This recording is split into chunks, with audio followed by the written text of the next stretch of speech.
Okay, so here we are with our next session. I hope all of you are grasping all the takeaways from our speakers because it's just getting better and better with some real insights coming in from our speakers. What we're now going to do is move on to our next panel discussion. In fact, talking about a panel, overnight, the pandemic has turned the entire food industry upside down. In the new normal, innovation in food and beverage is more important than ever. And the brands are now focusing on organics, going back to the community, pairing the food right more than ever before. And against this backdrop, it's safe to say that the industry is set for some sweet surprises. Now, to elaborate on this, we have with us our set of panelists. We have Chef Saby, who's a celebrity chef, mentor, and consultant, also the only recipient of the most coveted National Tourism Award for Best Chef of India, awarded by the President of India. We also have with us Mr. Ankur Chawla, entrepreneur, sommelier, author, and speaker. As we all know, Mr. Chawla is someone who's always been wearing multiple hats and doing that with aplomb. We're also joined by Chef Vanshika Bhatia, who's the owner of Saucy Spirits Hospitality Private Limited, and using the skills that she's picked up all over the world, she's championing local ingredients by turning them into innovative and imaginative dishes. We have with us Mr. Yashwant Nag Mochalla, who's a co-founder of the Thick Shake Factory and TTSF Cloud One. As we all know, the Thick Shake Factory also one of our favorites, one of the fastest growing QSR companies in the F&B space. We have with us Mr. Rajendra Kalkar, who is the President, West, and full-time Director, Phoenix Mills Limited, a complete professional who comes with more than 30 years of experience spread over sales, marketing, operations, exports, retail, and retail real estate. And to bind all of this together, to bind all the thoughts together, and to extract perspectives from all of our speakers, we have the wonderful Chef Abhijit Saha, who's the founder and managing director of Ace Hospitality and Consulting, who's also been recognized and featured in the list of 50 most influential people in Bangalore by DNA and 100 most influential people in Bangalore by Times of India. So yes, looks like it's time to bring on board all the smiles of our fabulous panelists. I'm going to hand over the proceedings to Chef Abhijit Saha. Over to you, sir. Good afternoon, everybody, and thank you very much for the warm welcome, and warm welcome to all audiences who have joined us from parts of India and different parts of the country. I don't know, maybe some people from international countries as well. It's my pleasure to, moderate this session, and I have a lot of very important people on this panel. And what we are planning to discuss today is something very, very important, and always will remain one of the most important elements as far as the industry or anything that needs to move forward. We are talking about innovations in food and beverage. So while there is a lot happening on the COVID front, and we did not talk about that at this point in time because that only depresses people. The idea of having this conference or the convention is to make sure that you try to devote your time in a positive manner towards the work that you do, and also try to see that what is it that you can do for the future under the circumstances. So having said that, I'd like to start with Chef Saby. He has himself been a COVID survivor, and he was very severely ill until a few weeks, I think a week ago. And thankfully, we have him with us, and we would like him to put in the first words in the session. Thank you, Chef. Very, very kind. All your good wishes, blessings, love and luck. And I hope everybody around me also has the same. Like you rightly said, so I was quite sick, and this is currently the mood of Delhi city, if not the nation. One of the few things while lying in, when you're going through your bad times and you're struggling and you're fighting back something very scary and crazy, the few things that you look at is your strengths, or you keep thinking what is the strength that would bring you back or would make you bounce back. And me, being a skilled cook and a chef, the mind always works, and in a way where you start thinking that these are your core strengths, and this is what the best you could do, also the best you could contribute for others. And I think one or maybe the most important factor that is coming out of or emerging out of the post-COVID, or let's say the COVID era, is health. And I think we've all been talking about health as wealth. It's something that I come from a Ramakrishna Mission background. My family initiated with Bharat Sarashram Sangh.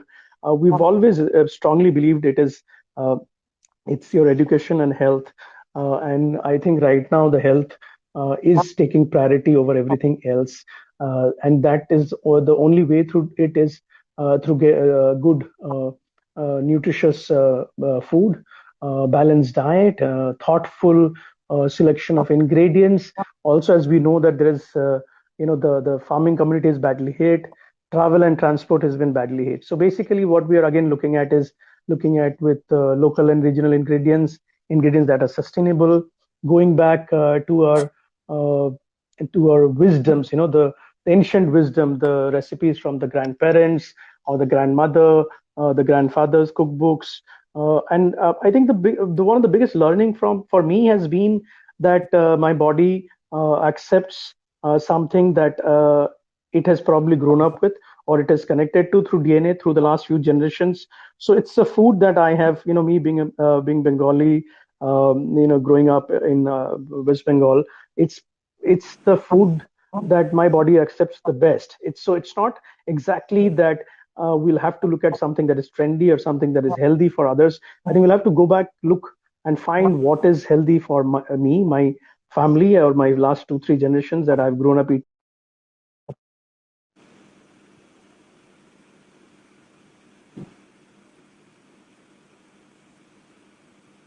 Did we lose Chef Saby?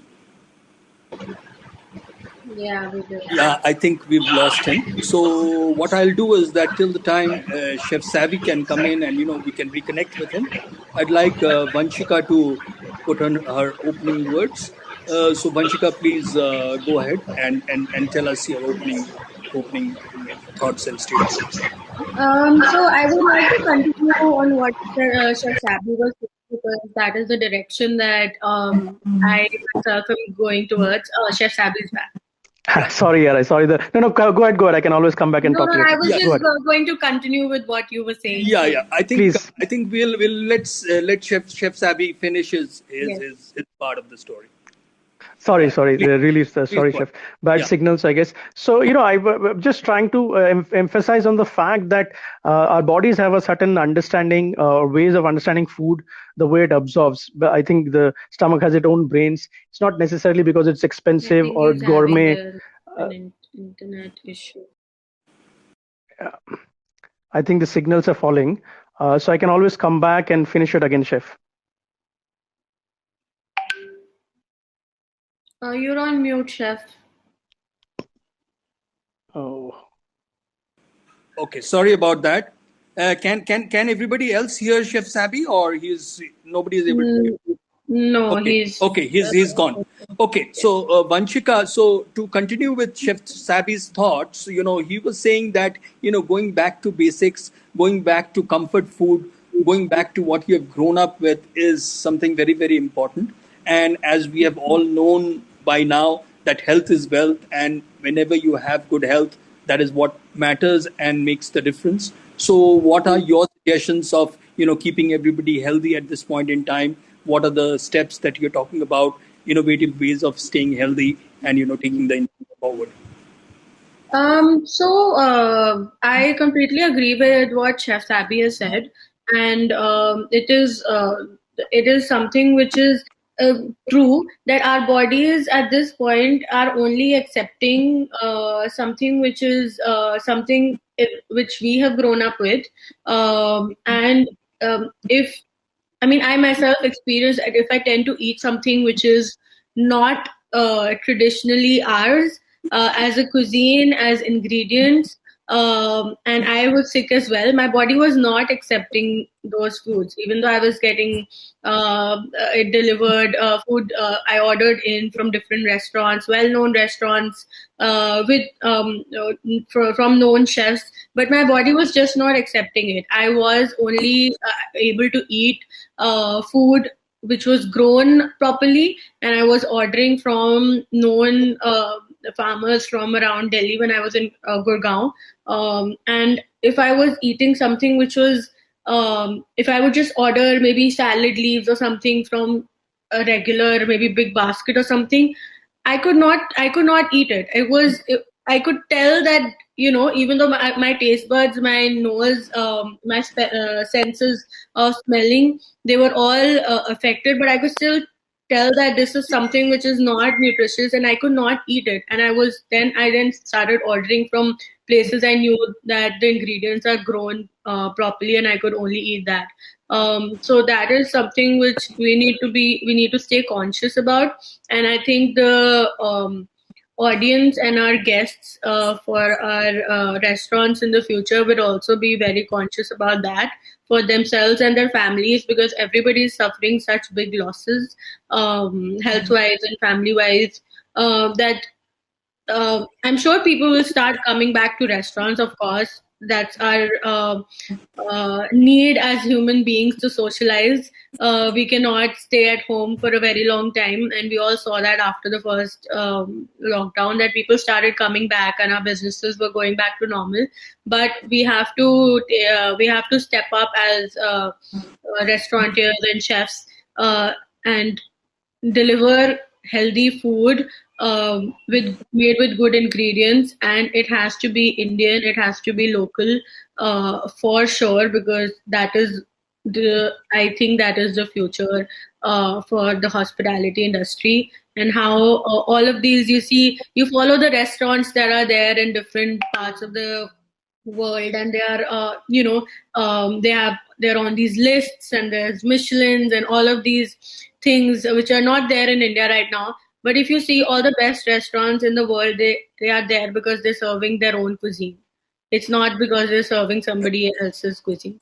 So we have to focus on our own ingredients and our own cuisine for sure.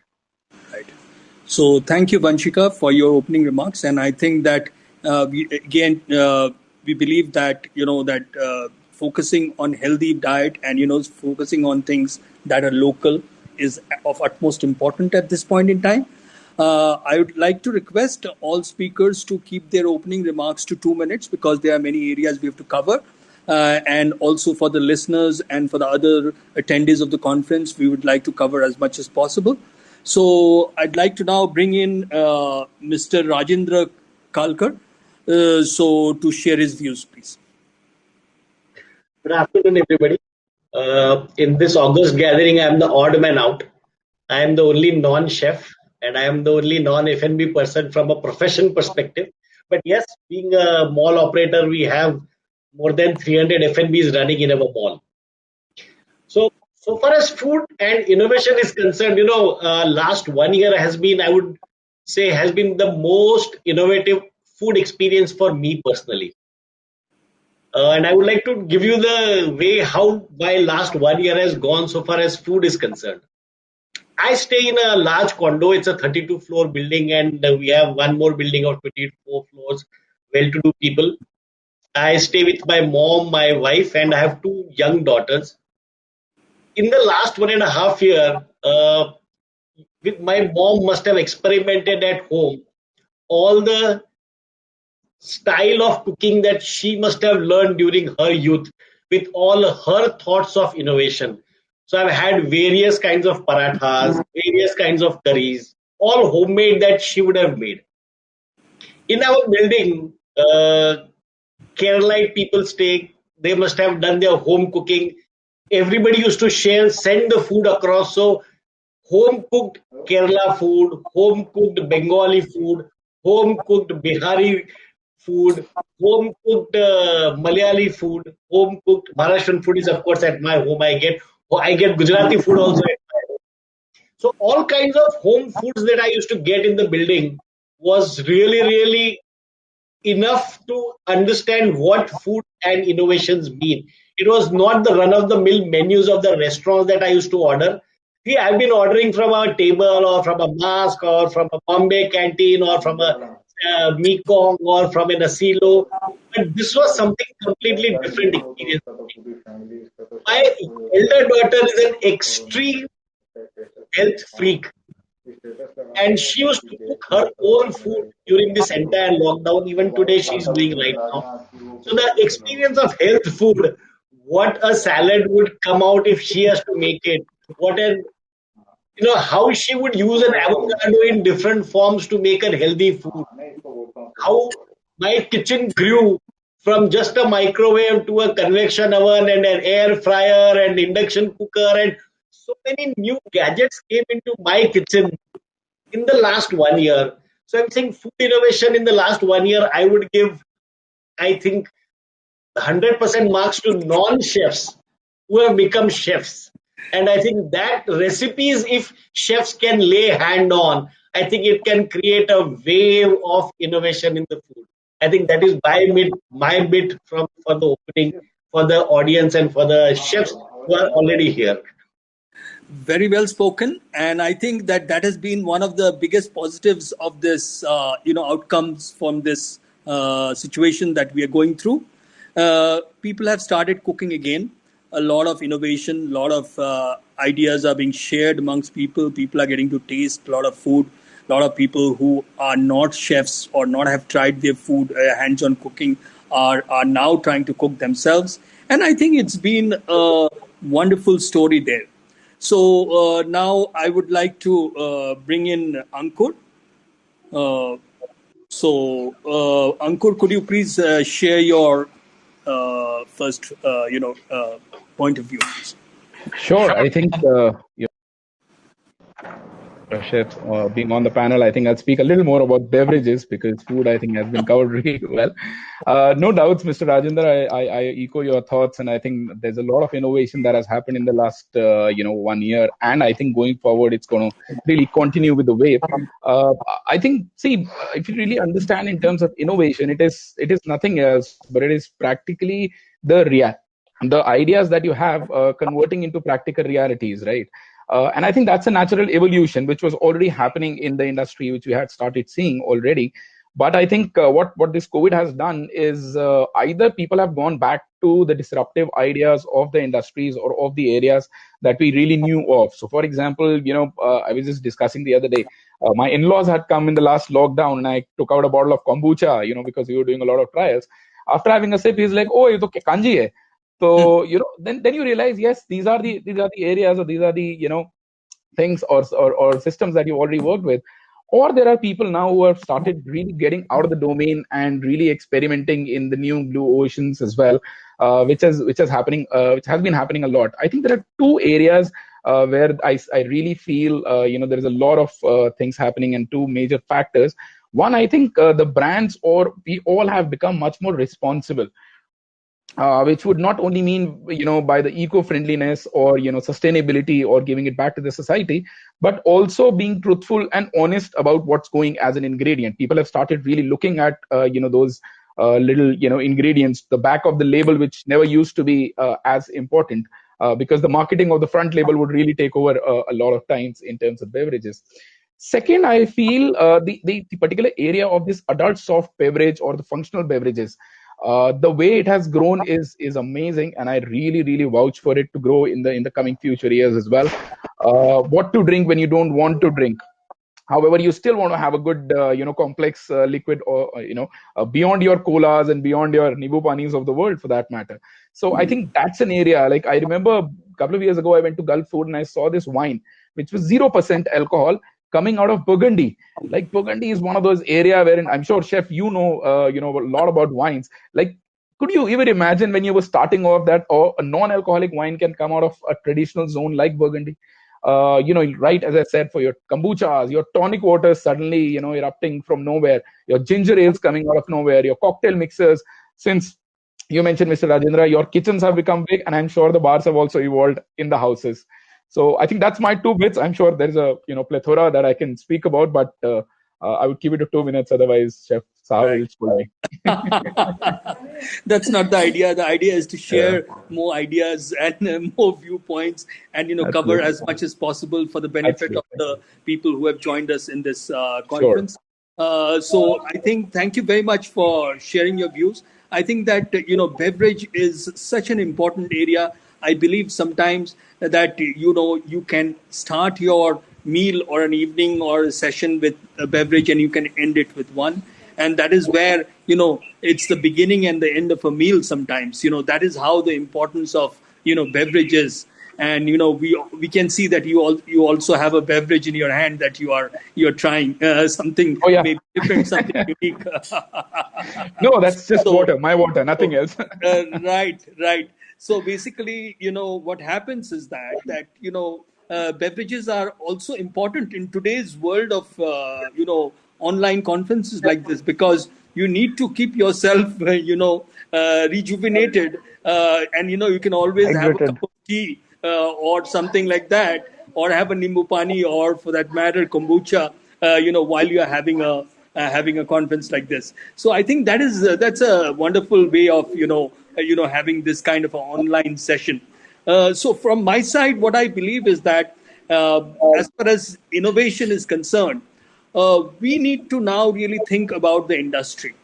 We've understood that for ourselves and for people around us in the industry, we need to go back more to the roots. Encourage local produce, encourage our farmers, encourage more healthy, sustainable, and of course organically grown produce, which is good for your health, because that is very, very critical in today's world, because the whole food cycle over the last 30 years particularly has become poisoned gradually because of the multiple usage of various kinds of chemical pesticides and a lot of fertilizers. As you know, today 40% of Punjab has gone barren because of the usage of chemical fertilizer, incessant usage of chemical fertilizers over the years, which has destroyed the topsoil. So now, how do we go about in a holistic manner to connect the farmers as well as the chefs and our people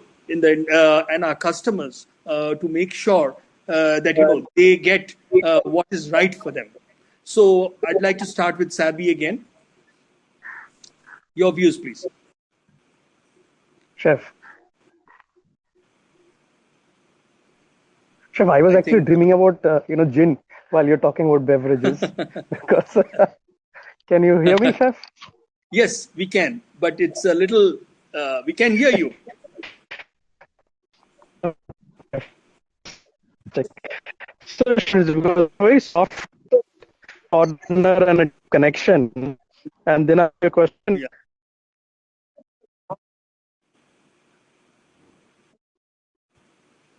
Born in Arsenal, has housed this brewery of this country. Keru's was one of the gin world, and that's how our connection with gin started at a very young age. I think my first drink as a teen was gin, of course, with my mother-in-law. And then Saby, famous song from sorry to interrupt you. Uttam Kumar's movie Ogobodhu Sundari, which says gin in my past. I'm going to come back to the question. Saby, sorry to interrupt you. Your voice is not very clear, and I think the signals are very low there. So we will come back to Chef Saby as soon as his signals get better. Right. So Vanshika, maybe you'd like to talk about this aspect of innovation as for the industry, what the industry requires. Sorry, can you repeat that?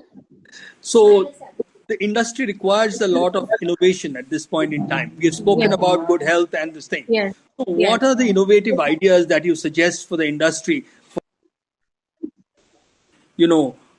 them to undertake at this point in time to tide over this situation, and also what is the way forward and the way in the future? So I think as a business, there are two aspects that I have to look at. I have to look at it as a business owner and as a chef. As a business owner, I think that for me the most important thing is to control costs right now, because the industry is in a very difficult situation. So as a chef, how I think that can be done is definitely by not using any imported ingredient at all, because they are expensive, and people think that organic, local ingredients, they are expensive, and as soon as the word organic comes, the ingredient will be expensive. But if you look at the whole picture, and if you are using something which is completely Indian, the total cost of your product will come out to be way lower than if using anything imported in your recipe. So I think it's very important for chefs and bartenders at this point to experiment as much as they can with ingredients that they find locally in their local mandis, which are also seasonal, because if you go to a mandi, you will never find anything which is not seasonal. Of course, if you go to a big supermarket, you'll find things from all over the world which are not in season, and you'll find the watermelon in winters and all of that. But if you go to a local mandi, you will never find, or a local thela which goes around in localities selling vegetables.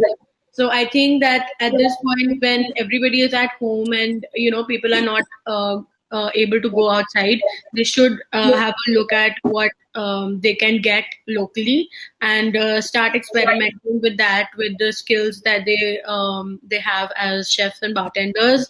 And we should not just sit at home. We should always keep experimenting with so that our skills stay polished, and we don't lose our minds basically being bored at home.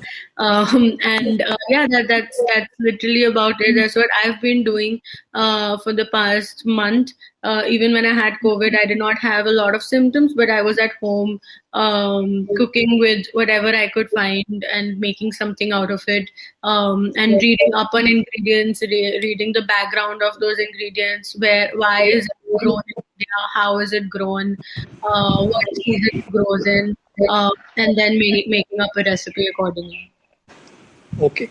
Well said. And I think that the focus is again on local ingredients and being innovative in trying to use them, and not sitting at home and not just pondering over imported ingredients. So that is something that is very important. That will help you in keeping your costs down, and also help you in promoting the local economy, the local farmers, and the local produce.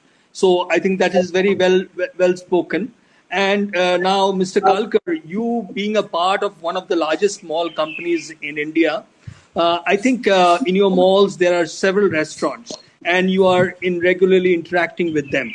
So, what are the key, innovations that you have seen that they have brought in over the last 1 year or so in the food and beverage industry, in the food service industry?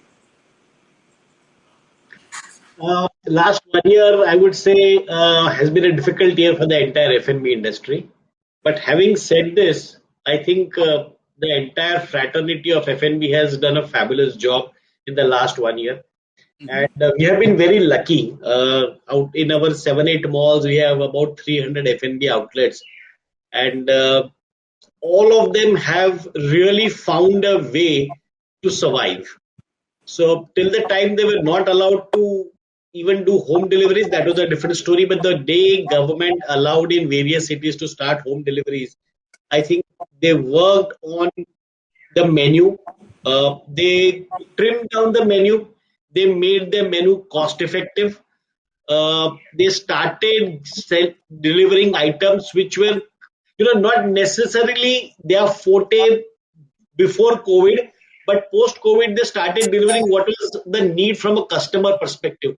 So some restaurants were not necessarily having a European menu, were also delivering something which was not on their menu, and someone was delivering Indian, or was actually doing an Indian food, started delivering non-Indian food as well. So they themselves innovated a lot on the menu so far as deliveries were concerned. Point number one. Point number two, it was earlier thought that only Zomatos and Swiggies would be able to deliver, but a lot of large chains have really worked hard, and they have divided their geographies. Okay, within 1 kilometer, my staff will deliver. Outside 1 kilometer, I will use Zomatos and Swiggies. So they have started promoting their own websites and own menu and their own contact details over WhatsApp to the nearby community. As a mall, we have lot of contact details of our customers who stay within the 1 kilometer of the mall. We shared all those contacts with the F&B people, and they have really connected with the nearby 1 kilometer vicinity community of the customers and have started delivering directly also, which saves them obviously a lot of cost because of the overheads of Swiggy and Zomatos. So I think they have really done pretty well from that perspective. And innovations on the menu was one part, innovation of supply chain was the second part. uh, what rightly Vanshika said was, the reliance from on imported condiments and imported items dramatically went down in the last 1 year. Lot of local vendors, lot of local people became entrepreneur for the same items being grown within the country, and they found contacts from where to get them. So a lot of costs also came down for these F&B retailers. So overall, in this bad year, I think a lot of super duper innovation has happened so far as F&B is concerned. That was on the delivery front. On the dining front, I think the chefs came out in flying colors. I know so many customers who said, "Wow, we had the best meals today after so many months of being locked down." The chefs came themselves on the floor wherever it was required. All chefs started interacting with the customers day regularly, which was earlier not possible primarily because the business was also very high, and this time because of this restriction of 50% seating, the chefs also were not so overloaded. So they started interacting and building confidence onto the customers, started customizing what the customer wanted from the chef on the same menu item so that the customer feels more satisfied. So I think these small innovations that the F&B industry has done during this lockdown is superb. I guess this is the way forward, that personalization would remain now forever when now people go back to the restaurants. Great. So excellent. So we are talking about here. Here we have spoken about first of all menu innovation and making shortening of the menu. Number two, we are talking about developing your own sort of supply chain in a shorter format in smaller areas, nearby areas, to save costs. And number three is that the greater involvement of chefs on the floor, and making sure that they are communicating more with the customers and customizing things as per their requirement. So I think these are great insights, and I think we can all benefit from it. So Ankur, now what is happening on the beverage front? What is the next new big thing, and what is it that we can do in terms of beverages at these points in time? Chef, I think I completely agree to the points that have been said. And the best that a beverage can do, look at Chef Saby, the smile comes as when you say beverage. That is what beverage can do and should do. But yeah, coming back to the point, I think, yesterday I was chatting with so I was chatting with this friend of mine who's very well experienced, and we were just joking around that whatever we have learned in the last 15, 20 years has really gone down the drain, and it's time to sort of relearn and relook at things completely in a new way altogether. And I think the question of asking why is it done in a certain way and why not in a certain other way is something that has evolved in this last 1.5, 2 years. So I think a lot of mental barriers have been broken. The old school of thoughts have been broken. I think that is what is good in a big way for the longer run as well.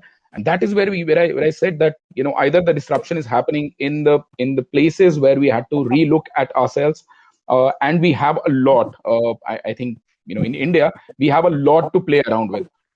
But we kind of get fascinated by the West, and we start doing a strawberry flavored water. However, we don't realize that there is a lot in India already that has been happening. And second is the area wherein people have sort of come out and in order to survive, they have started looking at ways in which they could evolve, or they could challenge themselves or break the boundaries. So I think that is where I will still come back to the entire emergence of all the entrepreneurs which has started happening. So a lot of these guys who never used to believe, like 10 years ago, if you'd have told me that, Ankur, let's do a gin brand, I mean, people like us would not have really imagined that we can actually come out and do our own gin brand, which can, tomorrow be competing with some of the big brands of the world. But that has started happening of lately already. Similarly, even I know a few bartenders whom I kind of mentored them during these times, and they have started with their small boutique brands of either kombucha or the cocktail mixers, or even doing RTDs, which are ready to drink cocktail concoctions from their houses, which I think is amazing, which has started happening. So I think that's the area where I feel a lot more is on the charts. By that, the true liquid really stands out, and your packaging doesn't become overpowering to the product. And I think that is very important. End of the day, we have started looking at the liquid versus the packaging. I always love, and I think I kind of agree to. I remember a long time back, I had listened to one of your wine sessions as well. We love doing blind tastings, and because it just sort of throws out all the preconceived notions that a label is carrying with the legacy, with the amount of the value of the wine, or anything else. So I think we've started looking back at the liquid rather than just the packaging aspect of it. So, and I think that is where we are heading towards. Yeah, I'm glad that we are not judging the book by the cover now. We are learning not to judge the book by the cover alone. So basically, that's what it is. Though I'd like you to judge my book by my cover. I love your book already. I judge your book with the one visit that I had back in the days. So right. So Abhijit, but it's important. Chef Abhijit. Yeah. I would like to add something here for the mixologists, those who call themselves. Yes. I'm not a I cocktail or a mocktail fan. I'm very happy with that, sir. I'm not a very cocktail or a mocktail fan. But in the last 1.5 years, again, the necessity is the mother of invention. Trust me, I have had such beautiful cocktails and mocktails, homemade, wives and daughters and mothers creating concoction that would give a real race to all the mixologists also. Such homemade crushed pear, fresh juice mixed with some wine and whiskey and gin and vodka. Kokum sarbat concentrate being used for mixing, lychee concentrate being used for mixing, combination. I have really had a super experience in the last 1.5 years amongst the friends and family in the building, that the beverage, I have started liking the cocktails and mocktails. So that's a real change in life that, before COVID, I never had any cocktail or a mocktail, but the kind of exposure that the families gave me, the homemade concoctions that people prepared was outstanding. I'm saying again, the chefs need to learn from all of this, that how a mixologist should actually look at the home recipes of the old recipes, how they have been evolving, and how mothers and sisters and friends and colleagues and daughters have been using it to make super duper cocktails. Well said, Mr. Kalkar. I love your enthusiasm. So we have a new restaurateur and a chef in the making. So we may have the Kalkars very soon. You never know. With all those recipes which are beautifully homemade and made from generations of knowledge. So, Mr. Kalkar, we look forward to probably dining at your home, if not your own restaurant, sometime in the near future. What do you say, guys? Kalkar pop-up. Kalkar pop-up. So we are his energy and enthusiasm is very, very, very infectious, I would like to say. And okay, Saby, we lost you last time. You were talking something about gin. After you complete about talking about gin, now we have to talk about a very, very serious matter, which is the matter of the industry went through a lot. It somehow managed to survive the first round of COVID. What is it that we can now do to bring back the customers' confidence after this second wave gets over? Do you think that this is going to be more destructive for this industry? And how do we survive? How it's becoming a matter of survival for many of the restaurants, as well as food service outlets, bars, and of course, it is becoming, as a result, a very, very big challenge for one of the largest employing industry in this country. So could you give some insights on this aspect as to how you want us to, tackle this future that is looming upon us? Chef, I think this is, I think the question everybody has been asking. I'm in the same boat, Chef, with you and everybody else. Uh, it's not looking good. Let's also be honest and upfront about it. I'm very positive about life. I'm very positive about bouncing back. I greatly believe in the energy of the universe. But definitely, things around us is fairly grim. Now, when things are this grim, what could actually happen, or what could work for us? I guess once we have to weather it out. That's the first thing. I mean, survive, keep our heads low, keep our costs low, and weather it out. Maybe let this second wave go. If there's a third wave, let that also pass. While we're doing all of this, I think training and development is one of the key factors. We should not stop that. Do small batch training, mentoring of youngsters and chefs, entrepreneurs. Do small think tanks to keep people's mind energized and motivated. Have encourage ideas from young people. Do small workshops, small pop-ups. These home restaurants, home pop-ups, rooftop pop-ups, various such things that has emerged. Not just home delivery. So I think that could be a way to restart by starting doing small tables at home, 6 and 8 people, 10 people on gardens and terraces. And bringing in good wines and cocktails to complement it. So make a small start, not let the craft or the skill die, not let the enthusiasm die. Be positive, be strongly focused, looking at the future, and start doing small activity. Chef, is what I would think the way forward. I don't know if you could hear me or Yes. my signals. No, you were loud and clear. But thank you very much for that idea. Vanshika, could you also now share in very brief this thing, because we have now limited time left for the session. That Yes. well, how do we go about for the future? What should we do now? Because now that the first wave we have overcome with a lot of difficulty, how do we overcome this? How do we manage to restart and reorganize ourselves? So I think I have one word for that, and it's collaboration. Collaboration is very important at this time, and we need to eliminate all the lists. We need to eliminate all these rankings, everything, because if we start competing against one another at this point, I don't think that is the greatest thing right now, because everybody is operating at a very low capacity. Nobody is at their full capacity, audience wise and innovation wise, and strength and everything. Everybody is kind of demotivated right now. So we need to all come together. We need to collaborate with each other. If it's chefs, restaurants, alcohol brands, whatever it is, and we need to really come together as a community, because clearly we're not getting any support from anywhere outside, and it is our industry which is suffering great losses. So we need to all come together and start collaborating and start doing dinners together, as Chef Saby said.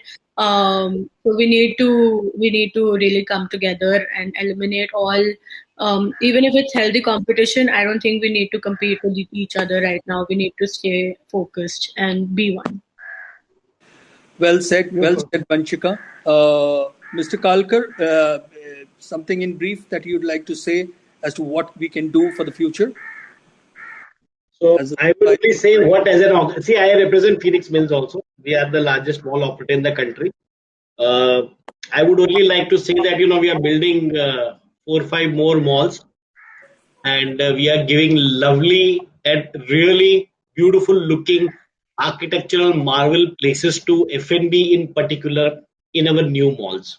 okay. So we are giving extreme importance to F&B as a category in the malls, and 15 to 20% of our mall area we intend to give to F&B. And when I say F&B, I mean whether it is a casual dining, whether it is a QSR, whether it is a fine dining, whether it is a bar, or a pure coffee shop. I think we are giving enough justice. We are doing enough justice to all these categories, and we are coming out with beautiful malls and never before seen kind of F&B outlet positions that we are going to offer in the mall.